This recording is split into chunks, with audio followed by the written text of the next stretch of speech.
안녕하십니까. 이번 시간에 우리는 비밀이라는 것이 과연 있을까라는 고민을 같이 해보는 시간을 갖겠습니다. 즉 우리가 예시를 들어서 이야기를 해보면 더 쉽게 이야기를 하고 또 알아들을 수가 있습니다. 손바닥으로 하늘을 가리는 사람은 뭔가 내가 숨겨야 할 것이 있어서 그렇게 하는 사람입니다. 그래서 이제 내가 하늘이 안 보이면 다른 사람도 안 보이겠지, 이런 착각을 하면서 사는 사람들이 되는 것입니다. 하지만 타인의 눈에는 어떤 것이 보일까요? 진실이 보인다는 것이 사실입니다.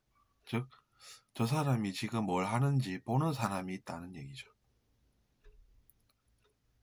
저 사람이 지금 뭐를 하지? 손바닥으로 하늘을 가리려고 하는 건가? 이런 관찰을 하게 된다는 것이죠. 그렇기 때문에 우리가 무언가 상대방을 속여서 진실을 숨김으로 뭔가를 이뤄보겠다라는 것은 어떻게 보면 망상에 가까운 사고라는 이야기가 되는 것입니다. 부모님들은 공감하시겠지만 자녀가 어려서 부모님을 속이면서 무언가를 이루려는 그런 것과 우리는 똑같이 생각해 볼 수가 있습니다. 즉, 자녀가 능력이 좋아져서 부모님을 속여서 내가 뭔가를 해보겠다라는 경우에 부모님은 어떻게 하면 그럼 고생을 덜 하시겠습니까? 자녀가 부모님을 속이다가 바로 걸리면은 혼은 좀 나겠지만 그래도 그 자녀가 올바르게 성장할 수 있다는 그런 희망을 느낄 수가 있다는 것입니다. 오히려 자녀가 능력이 너무 좋아서 부모님을 속이고 뭔가를 이뤄보는 것이 반복되게 되면 그것은 이제 부모님뿐만 아니라 사회에도 수많은 피해자를 양산하게 되고 득보다는 실이 많은 결과를 낳게 된다는 것입니다. 그렇기 때문에 우리는 능력만 좋다고 능사가 아니라 그 능력을 좋게 쓸 때 그것이 좋은 능력이 비로소 된다는 점을 아셨으면 한다는 이야기입니다. 그러니까 뭐 능력만 좋으면 알아서 벌어먹고 잘 살겠지라고 생각하다가는 속이는 의식으로 너도 나도 고생할 수가 있다는 그 점을 우리는 조심해야 한다는 것이죠. 자녀가 속이다가 걸려서 속이면 이렇게 된다라는 사실을 아는 것은 교육이지 나쁜 것이 아니라는 것이죠. 내가 운이 없어서 이번에 들켜서 실패를 이번에 했어, 뭐 이렇게 속으로 생각하는 사람은 나중에도 똑같은 일을 하게 되고 그것이 결국에는 반복되게 됨으로써 사회에 문제가 일어나게 된다는 것은 너무나도 엄연한 사실입니다. 그렇기 때문에 우리가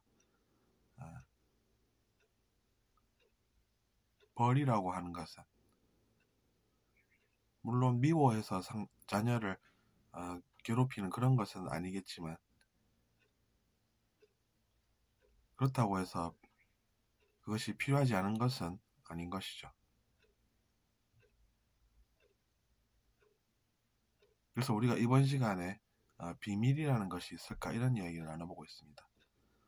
또 제가 다른 강의에서도 설명드리지만 뭔가를 숨기는 사람은 자기 자신은 속일 수가 없습니다. 그래서 이제 다 드러나게 된다는 것이죠.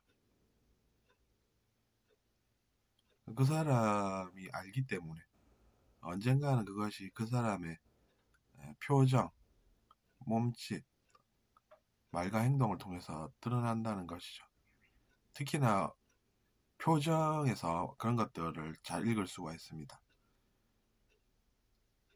표정은 마음의 반영이기 때문에 그 사람이 지금 어떤 마음을 먹고 있는가는 상대방이라는 객관적으로 보는 사람에 의해서 관찰이 되어진다는 것입니다. 저는 이제 그렇게 생각하고 있기 때문에 그 숨기고 속인다는 것이 얼마나 부질없는 노력인가 하는 것을 잘 알고 있습니다. 그래서 이제 그런 것들이 진실을 알면 안 하는 것이고 또 모르면 그렇게 살 수밖에 없다, 이렇게도 볼 수 있다는 것입니다. 부질없는 노력의 결과는 허무함입니다. 노력한 만큼의 결과가 없다는 것입니다. 처음에는 누군가를 속여서 성공해서 좋다고 웃으면서 지낼지 몰라도 그 결과는 뻔하다는 얘기죠. 그래서 우리는 조금이라도 무언가를 더 잘 알아서, 즉 진실을 잘 알게 돼서 더 나은 삶을 사셨으면 합니다. 제가 이번 시간에는 그래서 비밀이라는 것이 있을까라는 것을 쉽게 설명을 드려봤습니다. 쉬운 것만 있는 것은 아니고 제가 좀 어려운 것도 있었기 때문에 쉬운 것을 또 한번 제작해 보았습니다. 잘 들으셨다면 구독 부탁드립니다. 감사합니다.